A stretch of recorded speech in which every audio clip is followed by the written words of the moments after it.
Alzi la mano chi pensava che il calderone bollente del Carroccio veneziano fosse in fase di spegnimento, tutt'altro. Nella provincia che per prima ha osato contestare la guida di Flavio Tosi, dove la catena dei commissariamenti è iniziata, arriva un'altra bufera.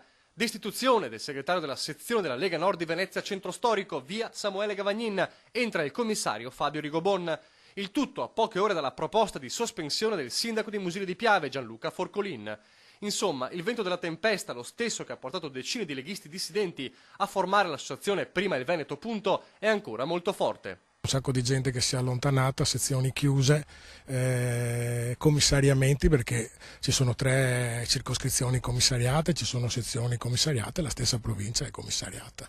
Ma per chi regge la provincia commissariata, il tosiano Leonardo Muraro, l'ultimo avvicendamento nella sezione veneziana ha ragioni solamente tecniche. Purtroppo il segretario di sezione ha avuto dei problemi di lavoro nel veneziano, ha dovuto trovare una nuova occupazione a Ferrara, nel ferrarese, è molto fuori per lavoro, erano 2 o 3 mesi che purtroppo girava per il mondo e non aveva la capacità, la possibilità di organizzare delle riunioni. Spiegazione che non convince gli antitosiani, da tempo critici con la gestione del sindaco di Verona e i suoi effetti. Fa parte di un'ultima catena di sequenza di fatti che sono avvenuti all'interno della provincia di Venezia e denota uno sbandamento pressoché totale dopo il commissariamento.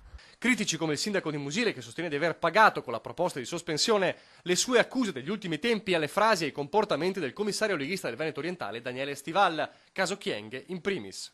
Sarò leghista, ma sono anche un uomo libero, un pensiero libero e soprattutto un cittadino, un rappresentante di tutti i cittadini, non solo quelli leghisti.